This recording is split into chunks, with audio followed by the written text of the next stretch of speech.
नमस्कार दोस्तों, आज मैं आपको उत्पन्ना एकादशी व्रत में सुनी जाने वाली 5 कहानी सुनाने जा रही हूँ। प्रेम से बोले विष्णु भगवान की जय हो। पहले सुनते हैं हरिप्रिया तुलसी महारानी की कहानी।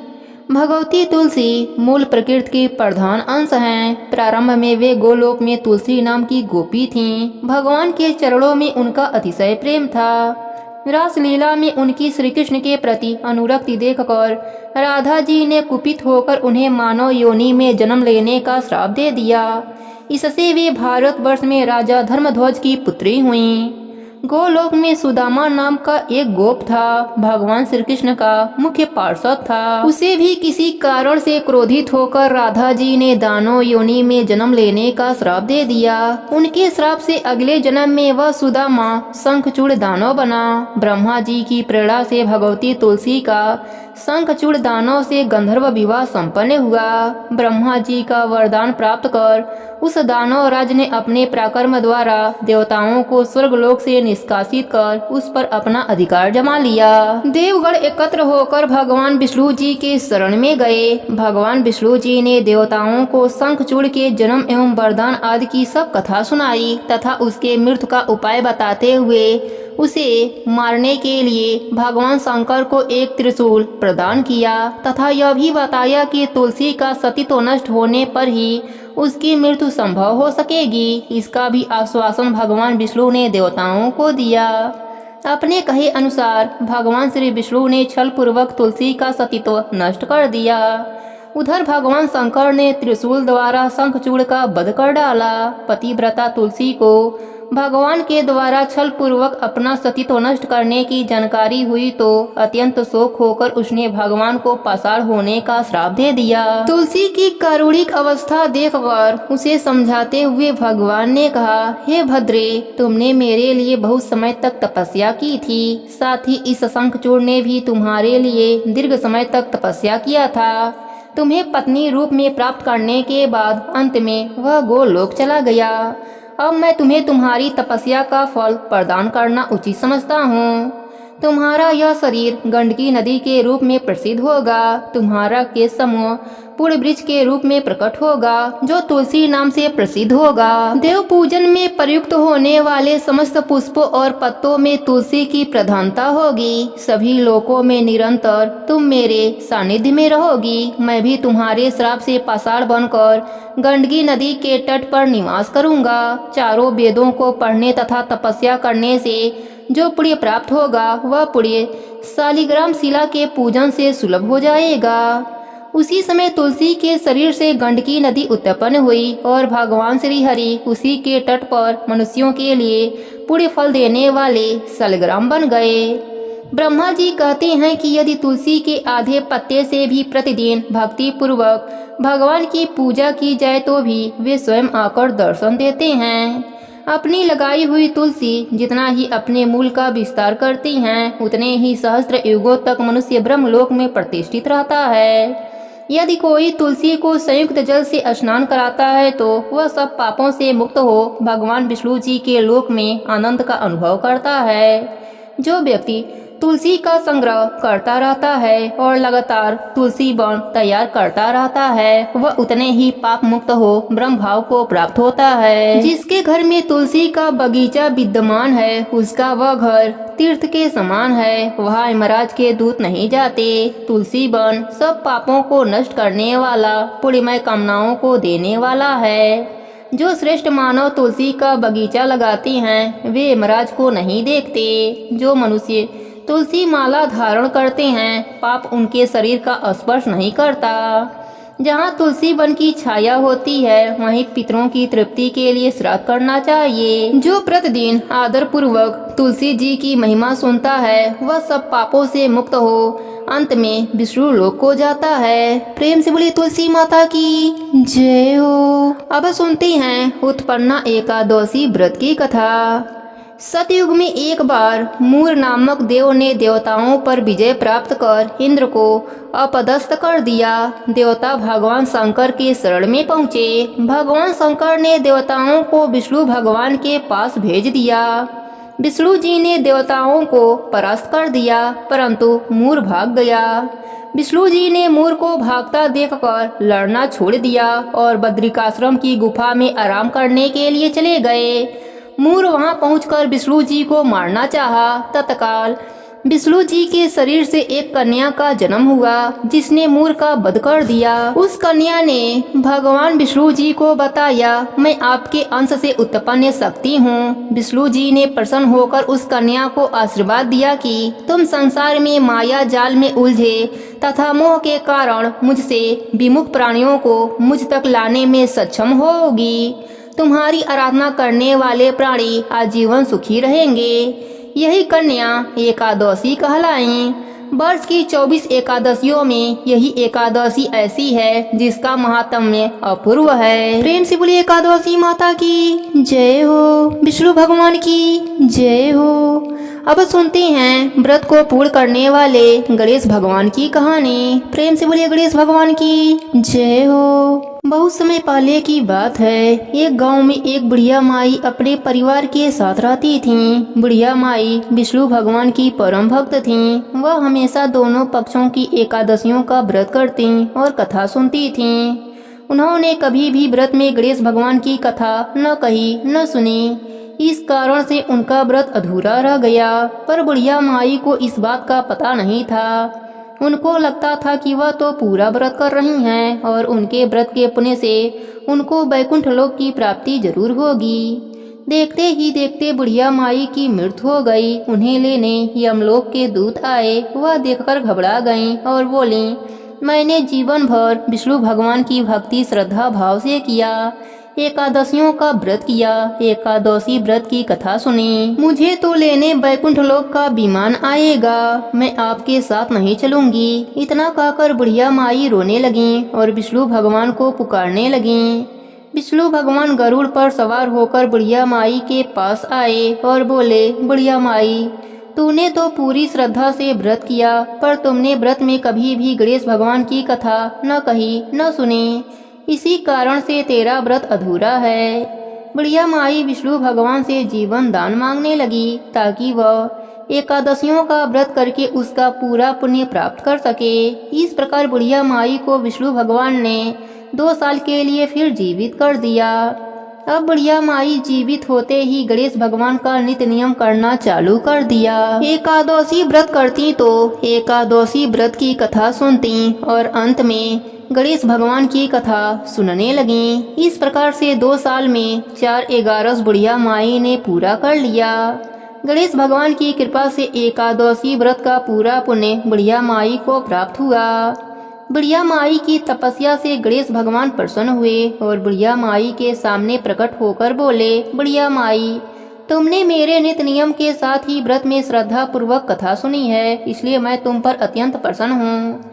मैं तुम्हें आशीर्वाद देता हूँ कि जब तक यह पृथ्वी रहेगी तब तक तुम्हारी इस तपस्या का गुणगान लोग करते रहेंगे।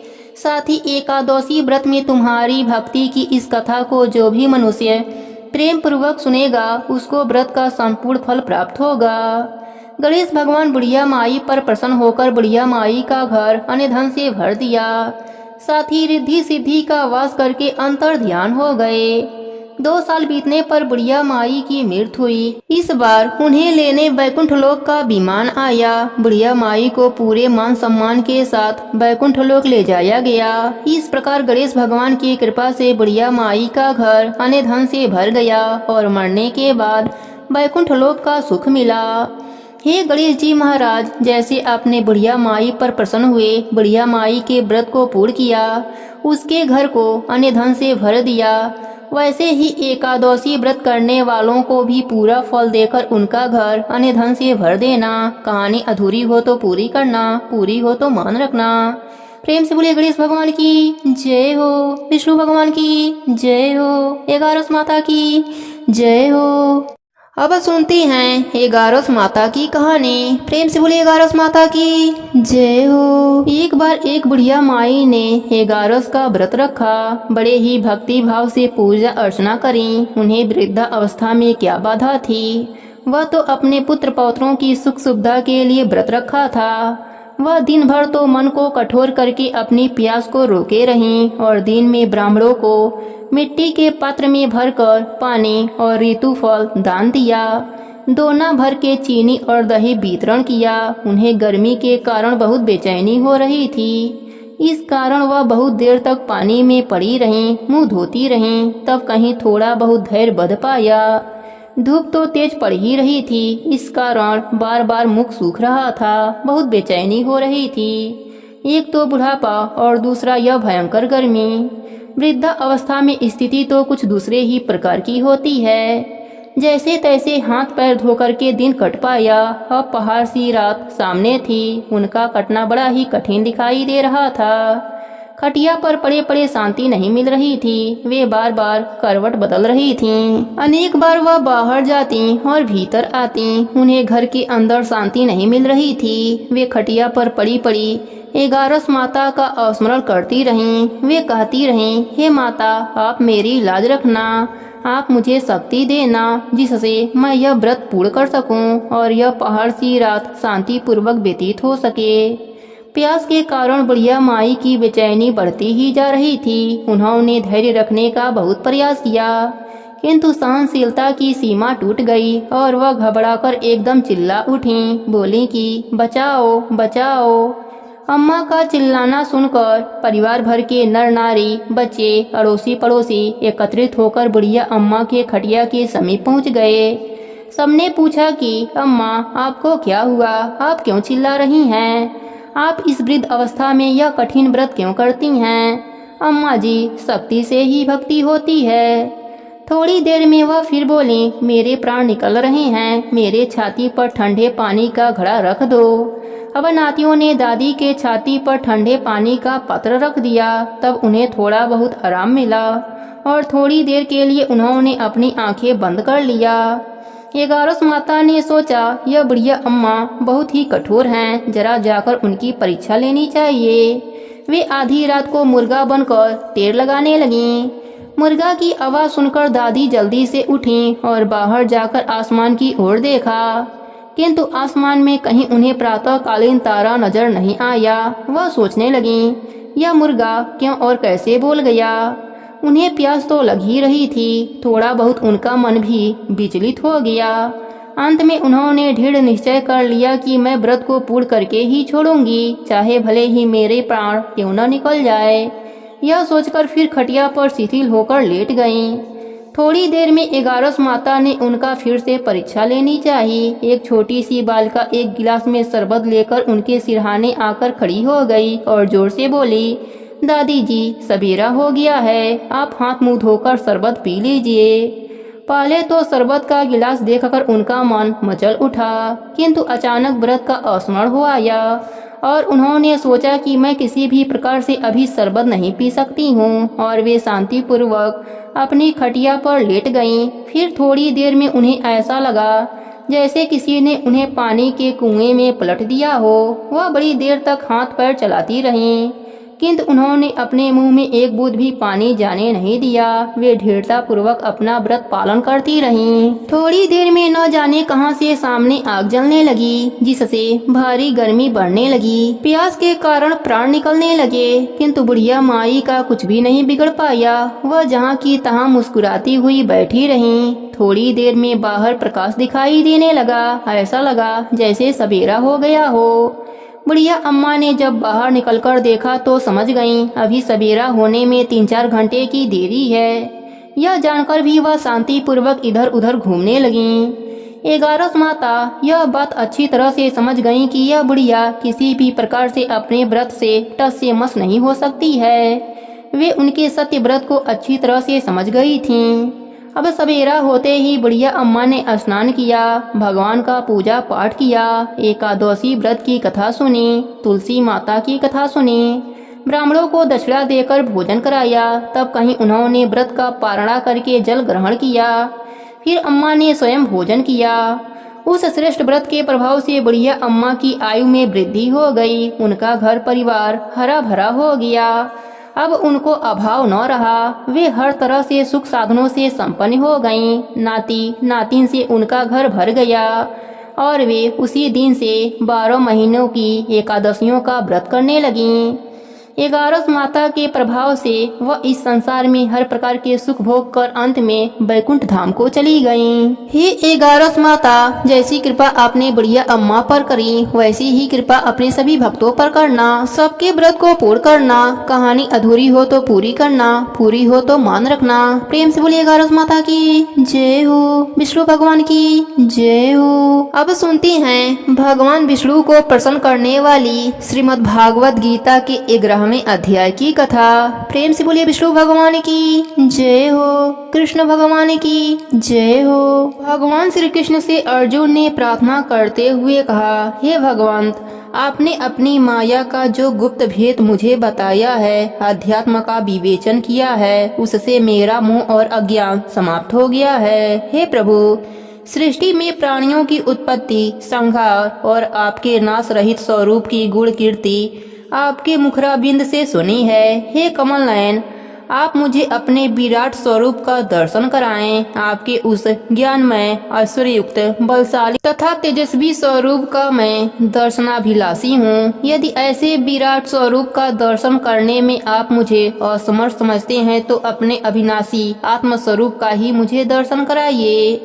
अर्जुन के ऐसे भावपूर्ण वचनों को सुनकर भगवान श्री कृष्ण बोले, हे अर्जुन, तू मेरे विराट स्वरूप में मेरे अनेक रूपों, वर्णों, आदित्यों, 8 वसुओं, 11 रुद्रों व दोनों अश्विनी कुमारों, 49 मरुदगणों तथा अन्य अनेकों रूपों को भी देख, जिसका दर्शन तूने पहले कभी नहीं किया है। मैं अपने स्वरूप को दिखाने के लिए तुझे दिव्य चक्षु प्रदान करता हूँ, क्योंकि तेरे इस धर्म चक्षुओं द्वारा उसका अवलोकन कर पाना असंभव है। मेरे द्वारा प्रदान किए गए दिव्य अर्थात अलौकिक चक्षुओं के द्वारा तू मेरे प्रभाव और योग शक्ति को देख सकेगा। यहाँ तक का वृतांत सुनने के पश्चात संजय ने धृतराष्ट्र से कहा, हे राजन, योग योगेश्वर भगवान श्री कृष्ण ने ऐसा कहकर तत्काल ही अर्जुन को अपना विराट रूप दिखाया। अनेक मुख और नेत्रों से युक्त तथा अद्भुत दर्शनों वाले बहुत से दिव्य आभूषणों से अलंकृत, दिव्य शस्त्रों को हाथ में उठाए, दिव्य माला और शस्त्रों को धारण किए हुए, दिव्य गंध का अनुलेपन किए हुए एवं सभी प्रकार के आश्चर्यों से युक्त सीमा रहित उस विराट रूप को सव्यसाची अर्जुन ने देखा। हे राजन, आकाश में 1000 सूर्यों के एक साथ उदय होने से जो प्रकाश उत्पन्न होगा वह भी उस विश्वरूप परमात्मा के प्रकाश के समान नहीं हो सकेगा। पांडु पुत्र अर्जुन ने उस समय अनेक प्रकार से विभक्त अर्थात पृथक पृथक हुए संपूर्ण जगत को आश्चर्यचकित होकर भगवान श्री कृष्ण के शरीर में एक जगह स्थिर देखा। उसके पश्चात अर्जुन का रोम रोम हर्ष एवं प्रफुल्लित से भर उठा। वह उस विश्वरूप परमात्मा को श्रद्धा भक्ति सहित नतमस्तक होकर हाथ जोड़कर बोला, हे परमेश्वर, आपके शरीर में संपूर्ण देवों तथा अनेक भूतों के समुदायों को और कमल के आसन पर विराजमान ब्रह्मा को एवं महादेव को, संपूर्ण ऋषियों को तथा दिव्य सर्पों को देख रहा हूँ। हे जगत के पालन करता, आपके अनेक हाथ, पैर, मुख और नेत्र सभी ओर से आनंद रूप वाले हैं। आपका न तो अंत दिखाई दे रहा है, न मध्य, न ही आदि। हे परमात्मा, आपको मैं मुकुट युक्त, गदा युक्त और चक्र युक्त देख रहा हूँ। आप सभी ओर से प्रकाशमान, तेजपुंज, प्रज्वलित अग्नि, सूर्य के सदृश, ज्योतिर्युक्त, अति गहन तथा अप्रेम स्वरूप हैं। इसलिए हे भगवान, आप ही जानने योग्य परम अक्षर अर्थात पर ब्रह्मा परमात्मा हैं। आप ही इस जगत के परम आश्रय, अनादि धर्म के रक्षक और अविनाशी सनातन पुरुष हैं। हे परमेश्वर, मैं आपको आदि, अंत और मध्य से रहित, अनंत सामर्थ्य से युक्त, अनंत हाथों वाला, चंद्र सूर्य रूप नेत्रों वाला, प्रज्वलित अग्नि रूप मुख वाला तथा अपने तेज से इस जगत को ताप्यमान करता हुआ देख रहा हूँ। हे भगवंत, स्वर्ग और पृथ्वी के बीच का संपूर्ण आकाश एवं सभी दिशाएं केवल आपसे ही परिपूर्ण है। आपके इस अलौकिक और भयंकर रूप को देखकर तीनों लोग अति व्याप्त को प्राप्त हो रहे हैं। हे प्रभु, देवताओं के समूह आप में ही प्रवेश करते हैं। कई देवता भयभीत होकर हाथ जोड़े हुए आपके नाम और गुणों का उच्चारण करते हैं। महर्षि और सिद्धों के समुदाय कल्याण हो, ऐसा कहकर उत्तम से उत्तम स्तोत्रों द्वारा आपकी स्तुति करते हैं। हे गोविंद, 11 रुद्र, 12 आदित्य, 8 वसु, साध्यगढ़, विश्वदेव, अश्विनी कुमार, मरुदगढ़, पितरों के समुदाय तथा गंधर्व, यक्ष, राक्षस और सिद्धगणों के समुदाय सभी विस्मित नेत्रों से आपको देखते हैं। हे भगवान, आप अनेक मुख, नेत्र, हाथ, जंघा, पैरों और उदरों वाले हैं। आपकी दाढ़ी बड़ी विकराल है।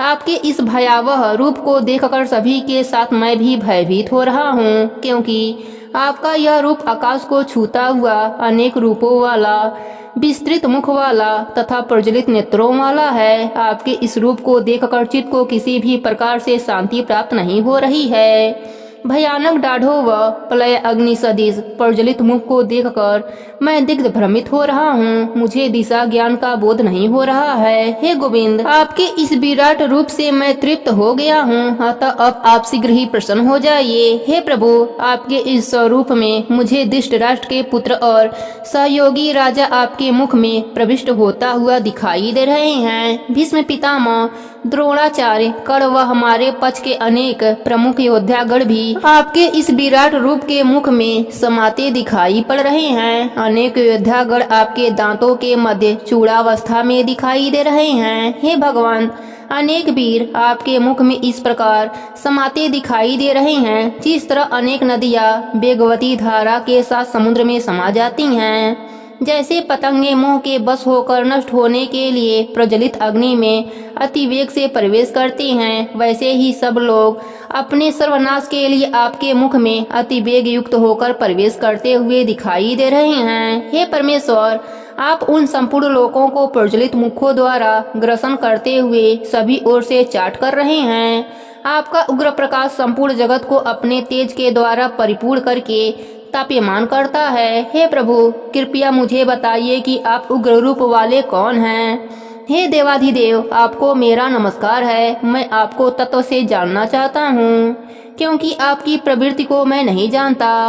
अर्जुन द्वारा इस प्रकार आग्रह करके पूछने पर भगवान श्री कृष्ण बोले, हे अर्जुन, मैं लोगों का नाश करने वाला बढ़ा हुआ महाकाल हूँ। इस समय इन लोगों को नष्ट करने के लिए प्रवृत्त हुआ हूँ। प्रतिपक्षियों की सेना में जो योद्धा हैं, वे सब तेरे बिना भी नहीं रहेंगे, अर्थात तेरे द्वारा युद्ध न करने पर भी इन सब का नाश हो जाएगा। इसलिए हे कौन्तेय, तू युद्ध के लिए खड़ा हो। युद्ध को जीत कर यश की प्राप्ति कर और धन्य धन से संपन्न राज्य का भोग कर, क्योंकि यह सब सूरवीर पहले से ही मेरे द्वारा मारे हुए हैं। बाएं हाथ से बाण चलाने का अभ्यास होने से अर्जुन का एक नाम सब्यसाची भी है। तू तो केवल निमित्त मात्र है, क्योंकि द्रोणाचार्य, भीष्म पितामह, जयद्रथ तथा कर्ण आदि बहुत से सूरवीर योद्धा मेरे द्वारा ही मारे हुए हैं। तू भयभीत न हो, इनसे युद्ध कर। निसंदेह तू युद्ध में दुश्मनों पर विजय प्राप्त करेगा। भगवान श्री कृष्ण के यह वचन सुनकर संजय ने धृतराष्ट्र से कहा, हे राजन, देवकी नंदन के इन वचनों को सुन।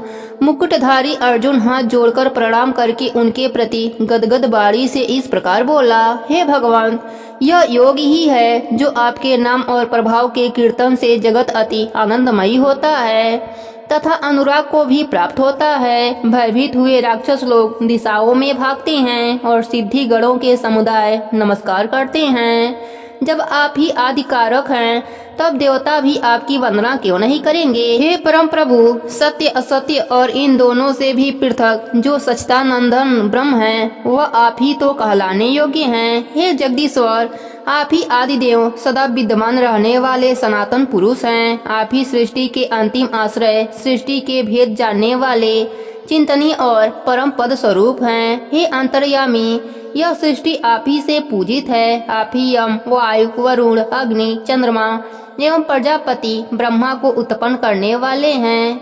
हे दीनानाथ, आपको बारंबार नमस्कार है, नमस्कार है। हे अनंत शक्ति के संपन्न स्वामी, आपको सभी ओर से नमस्कार है, क्योंकि आप ही सर्वस्व हैं। हे भगवान, अब आप तक मैं आपकी महिमा से अनभिज्ञ था। मित्रता भाव से हे सखा, हे कृष्ण, हे यादव के जो संबोधन से मैंने आहत आपको दिया है, तथा बिहार, सैया, आसन, भोजन आदि में अनेक अथवा सखाओं के सामने आप मेरे द्वारा परिहास रूप में अपमानित किए गए हैं, उन सब अपराधों के लिए मैं आपसे क्षमा याचना करता हूँ। हे देवाधिदेव, आप इस चराचर जगत के पिता और गुरु से भी बड़े गुरु एवं अति पूजनीय हैं। हे प्रभु, मैं अपने शरीर को अच्छी प्रकार आपके चरणों में रखकर और प्रणाम करके आप ईश्वर को प्रसन्न करने के लिए प्रार्थना करता हूँ।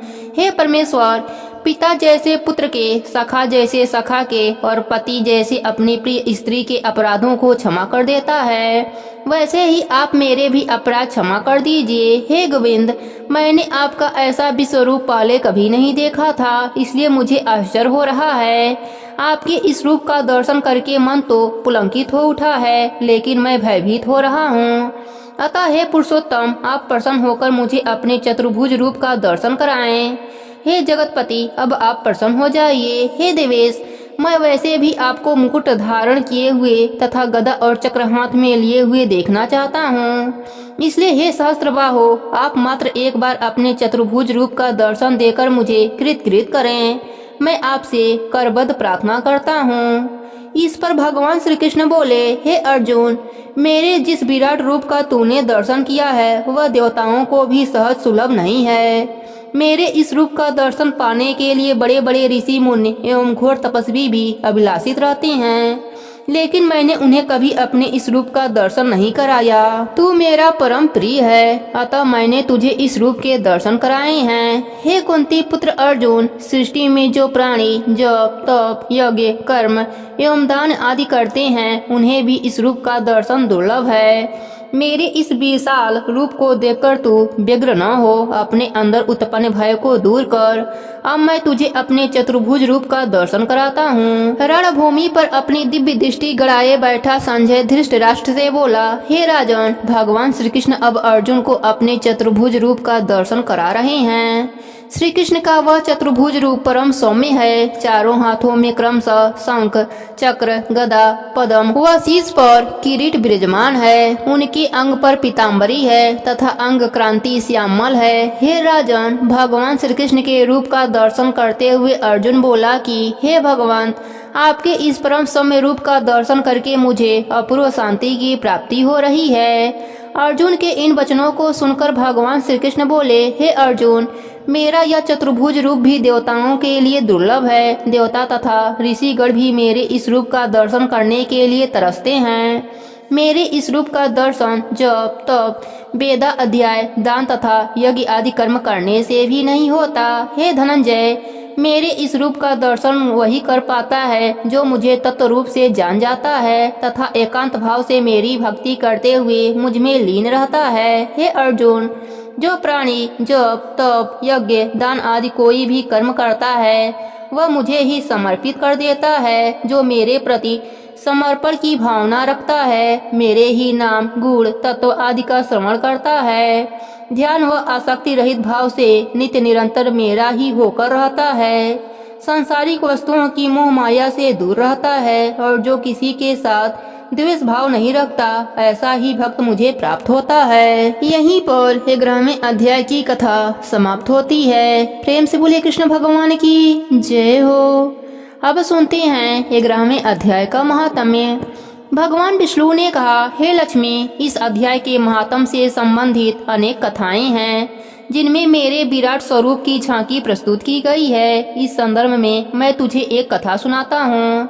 एक नदी के तट पर एक सुंदर नगर था। उस नगर में सुखानंद नाम का एक राजा राज्य करता था। वह धार्मिक प्रवृत्ति का था और भगवान लक्ष्मी नारायण की बहुत पूजा सेवा करता था। उस नगर में एक बहुत बड़ा शिवालय भी था। शिवालय का रख रखाव व पूजा सेवा एवं विद्वान ब्राह्मण किया करता था। वह ब्राह्मण प्रतिदिन स्नान आदि से निवृत्त होकर गीता के 11वें अध्याय का पाठ करता था। राजा भी ब्राह्मण के मुख से प्रतिदिन गीता के 11वें अध्याय का पाठ सुनता था और श्री लक्ष्मी नारायण की सेवा किया करता था। इस प्रकार सेवा भाव के साथ समय गुजरता चला गया।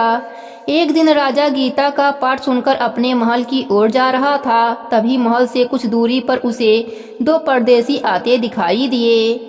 जब राजा उनके करीब पहुंचा तो वे बोले, हे राजन, हमें कुछ दिन रहने के लिए स्थान चाहिए। राजा ने उनके वचन सुनकर बड़ी हवेली के द्वार खुलवा दिए।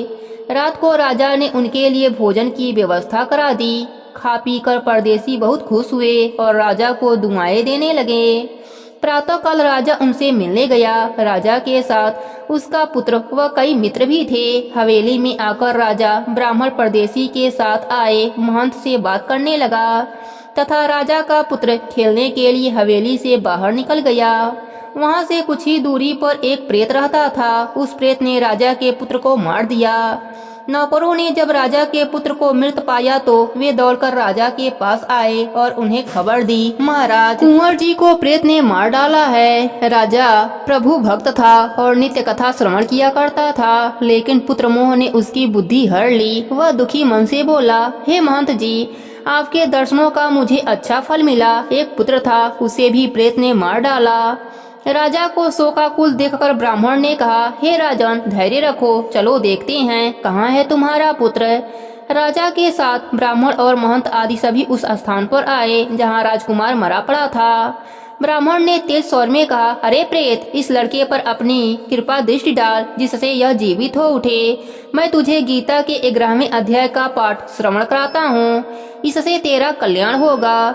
इससे पूर्व जिन लोगों को तूने मारा है उनका भी उद्धार होगा। पहले तू अपने पूर्व जन्म की बात बता कि तू कैसे प्रेत योनि में आया, फिर मैं तेरा उद्धार करूंगा।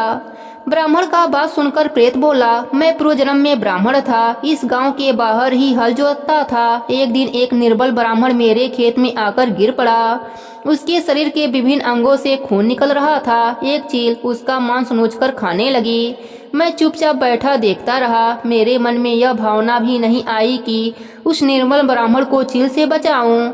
कुछ देर बाद वहां से एक ब्राह्मण गुजरा। उसने देखा कि चील एक दुर्बल ब्राह्मण का मांस नोच नोच कर खा रही है और मैं मूक दर्शन की तरफ बैठा तमाशा देख रहा हूँ। उस ब्राह्मण को मुझ पर बड़ा क्रोध आया।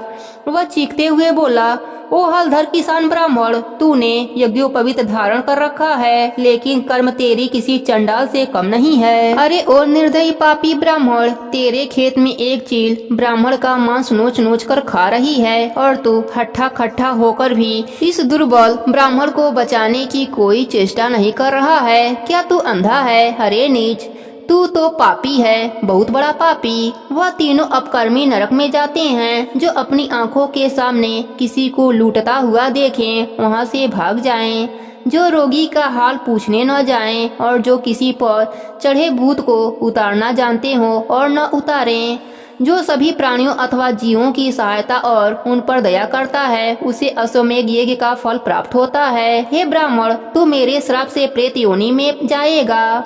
मैंने उस ब्राह्मण के चरण पकड़कर पूछा, मेरा उद्धार कैसे होगा? ब्राह्मण देवता, तब ब्राह्मण ने कहा, जब तुझे कोई गीता के 11वें अध्याय का पाठ सुनाएगा तभी तेरा उद्धार होगा। प्रेत की कथा सुनकर ब्राह्मण ने राजा की ओर देखा। राजा ने कहा, हे ब्राह्मण देव, इसका उद्धार कीजिए ताकि यह मेरे पुत्र को जीवित करे। राजा की बात सुनकर ब्राह्मण ने गीता के 11वें अध्याय का पाठ किया और प्रेत पर जल छिड़का। प्रेत तुरंत प्रेत योनि से मुक्त होकर देवदेही को प्राप्त हुआ। इसके साथ ही उसने जितने भी जीव खाए थे उनका भी उद्धार हो गया। राजा का पुत्र भी चतुर्भुज रूप धारण करके उठ खड़ा हुआ। स्वर्ग से विमान आने पर प्रेत बोला, हे राजन, अपने पुत्र से मिल ले। तब राजा अपने पुत्र से मिलने लगा। तभी प्रेत फिर बोला, हे राजन, जिसके कुल में एक वैष्णव हो उसके कई कुलों का उद्धार होता है और तू बड़ा वैष्णव है। तब राजा ने पुत्र मोह के कारण पुत्र से कहा, हे पुत्र, मैं कितना भाग्यशाली हूँ जो मैंने तुझे खोकर भी पा लिया। पुत्र बोला, तू पुत्र किसे कहता है? मैं कई बार तेरा पुत्र हुआ, कई बार तेरा पिता। यह प्रेत धन्य है जिसने मुझे मारा और मैं गीता के 11वें पाठ का श्रवण करके मोक्ष को प्राप्त हुआ। राजा ने दुखी मन से कहा, पुत्र, मेरे घर में तू ही एक पुत्र था, अब मेरी गति कौन कराएगा? पुत्र ने कहा, हे राजन, जिस कुल में एक वैष्णव हो उसका उद्धार होता है, तू चिंता न कर।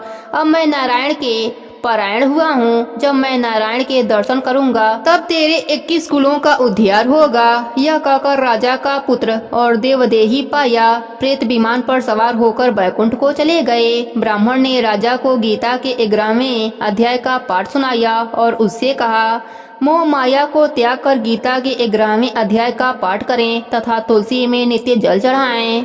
यह कहकर महंत तथा ब्राह्मण चले गए। राजा भी बैकुंठ धाम को प्राप्त हुआ। भगवान विष्णु ने कहा, हे लक्ष्मी, यह गीता के 11वें अध्याय का माहात्म्य है, जिसकी कथा का अभी तूने श्रवण किया। प्रेम से बोली विष्णु भगवान की जय हो, लक्ष्मी माता की जय हो।